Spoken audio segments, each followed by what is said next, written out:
working now. And again, the microphone was not working. I'm sorry. I basically told you that we're gonna do an overview of today's stream, which is first started with a overview of the topic environment and pollution. Then we're gonna compare fossil fuels and non-fossil fuels. Then we're gonna jump into the topic of greenhouse gases and also the future of fossil fuel powered cars. And then we're gonna have a look into a demonstration exam. Basically, the topic environment and pollution can be subdivided into the topics of running our planet, which encompasses everything with every aspect with environmental threats, resource exploitation, and the other bigger subtopic is energy and climate, which treats aspects such as global warming, energy consumption, alternative forms of energy, and nuclear power. So these are the things you should know about, and you should gather information. Yeah. Basically, if you have gathered information, additional information, it is time to, of course, read articles on it, watch documentaries, whatever you do, whatever you can gain from it. But now we're going to talk about fossil fuels and non-fossil fuels. So, basically, fossil fuels are fuels that one can't renew. So they are finite and they will not replenish itself.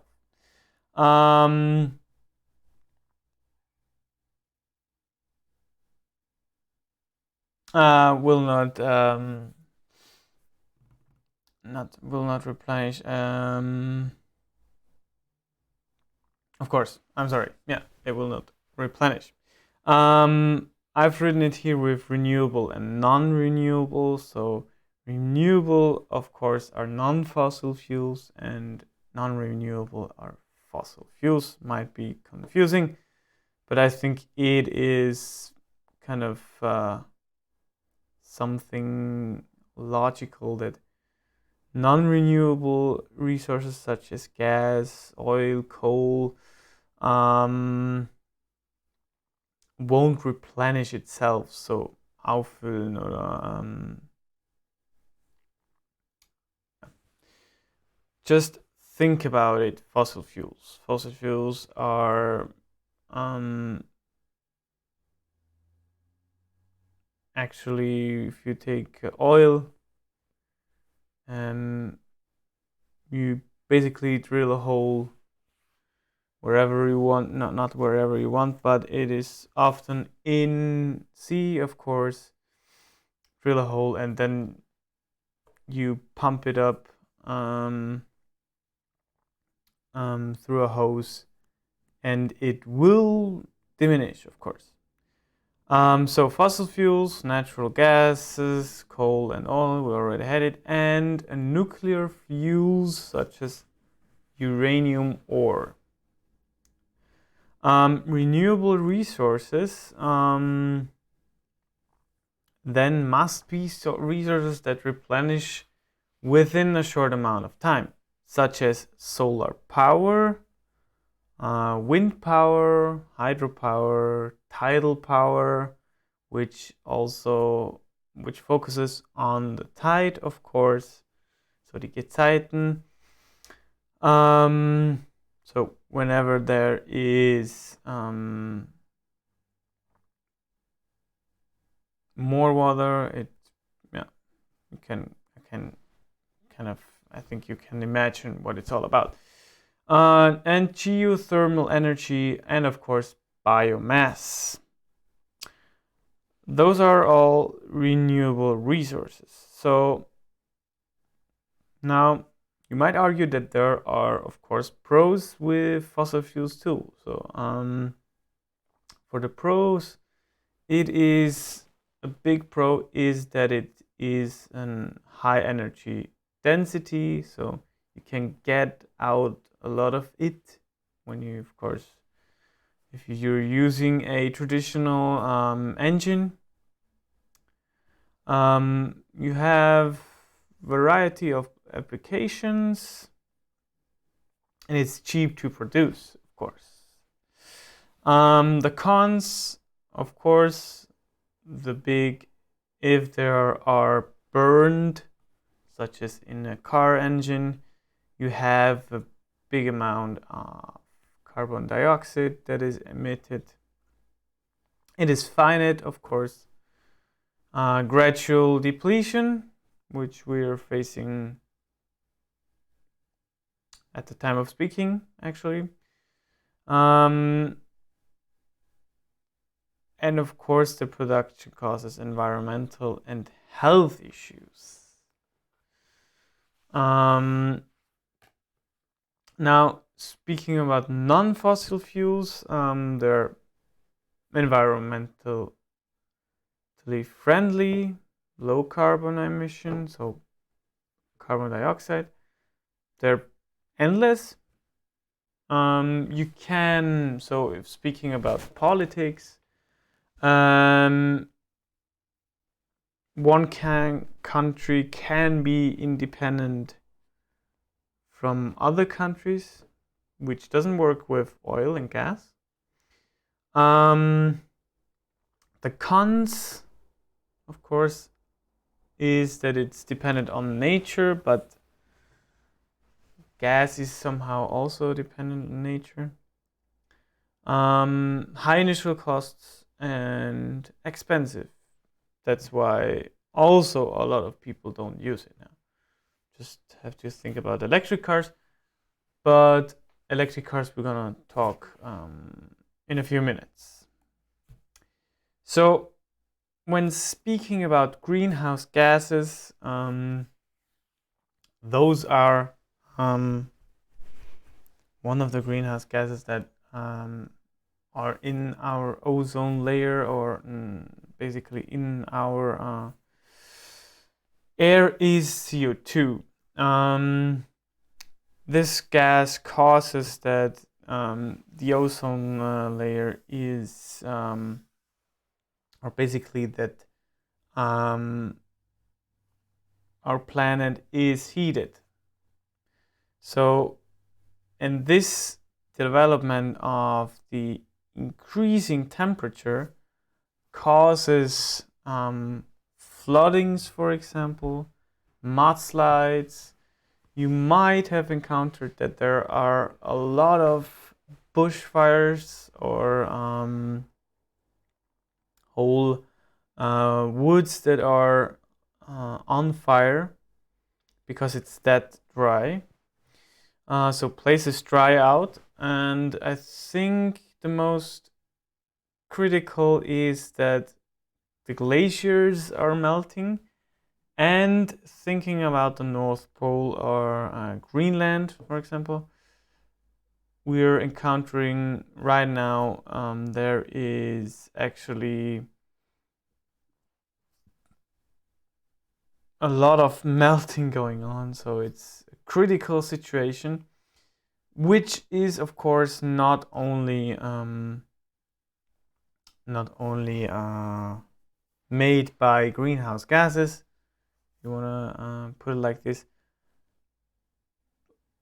but it takes up a big role, of course. Now, ways to reduce greenhouse gases.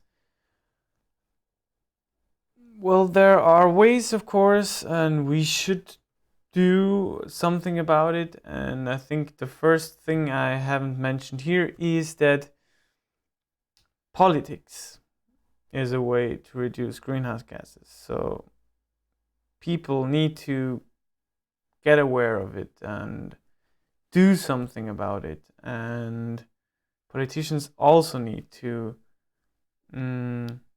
help people understand why it's so important that we take care of our environment and not continue what we're doing now. Speaking of flying or driving by car, because everyone owns a car, quite as far as I'm concerned in Austria, or as far as I know in Austria, there are a lot of people that have cars and just use them by themselves and don't kind of do car sharing or use public transport, because public transport is not that good in every region. So politics is really important, and of course it is really important that you use alternative energy, or we use alternative energy resources. It is also important to reduce the usage of fossil fuels and cars powered with it. So, of course, you can heat your house with fossil fuels, such as gas, for example. There are already a few options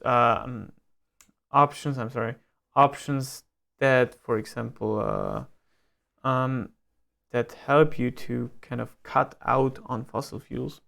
For example, it's called in German, and not in German, in Austria, there is the heating system where you basically heat with pellets. They're all just like small wooden, not balls, but small, tiny wooden things where it's basically wood where you can heat your house.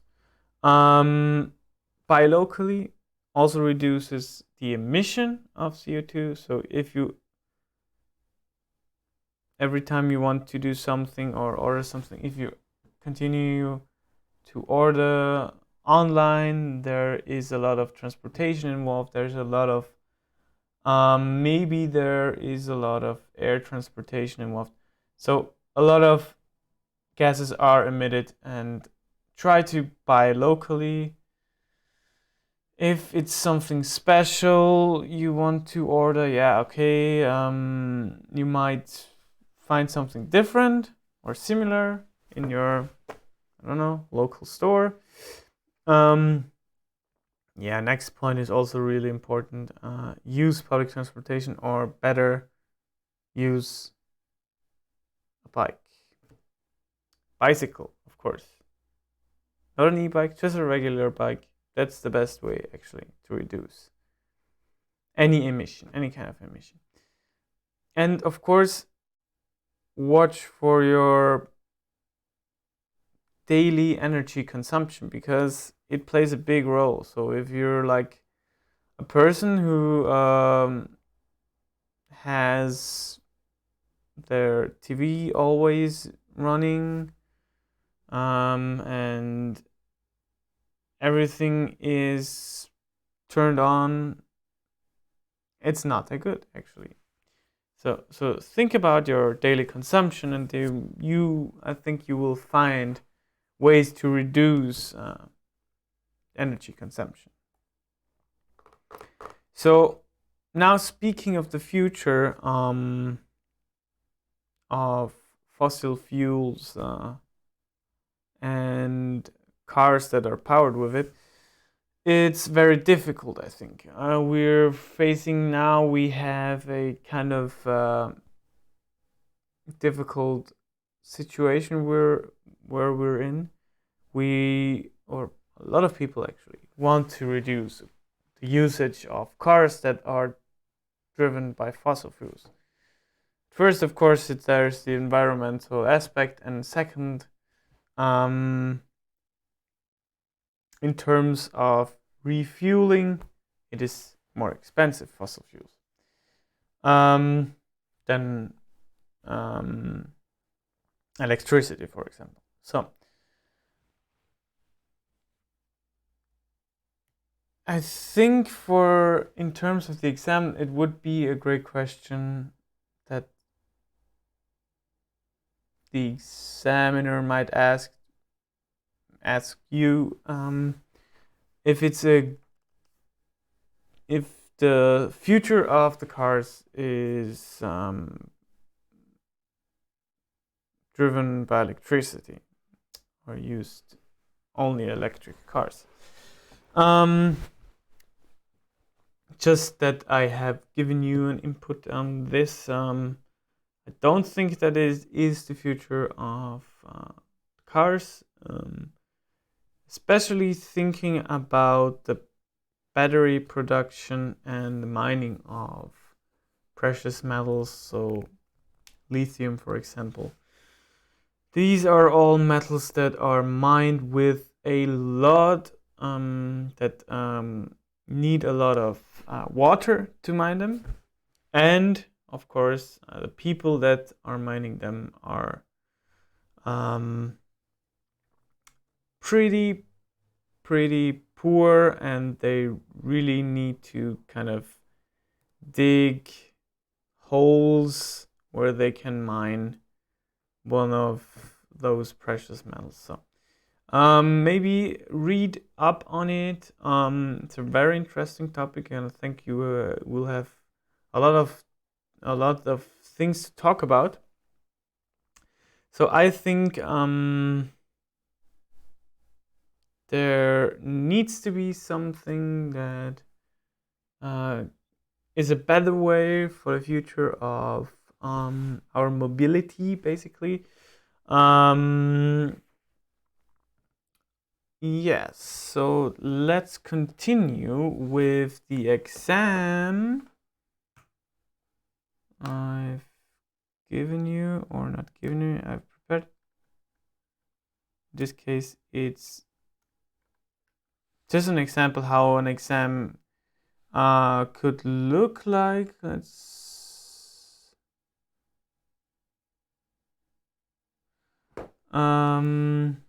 will be asked. Yeah, that's okay.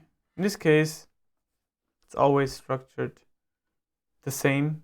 Starts with the introduction, then task 1. In this case, it's about energy resources. The exam is about the danger of resource exploitation. In this case, you're working for Greenpeace, and keep in mind it's important to talk about those 3 points,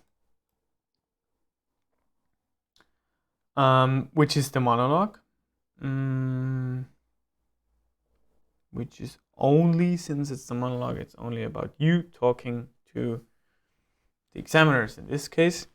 And then task 2 in this case is about the danger of resource exploitation.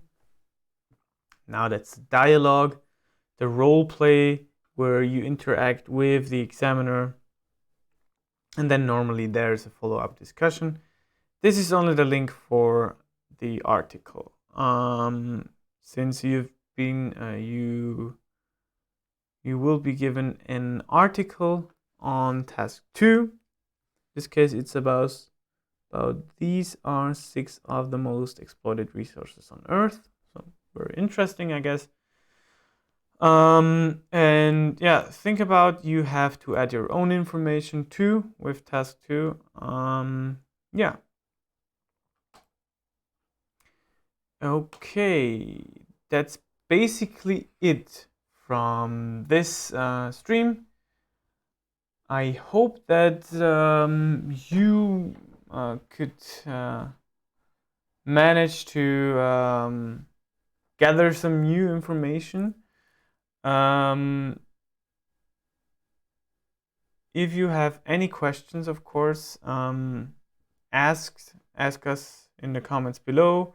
Write us an email. It's also possible, and we'll get back to it as soon as possible.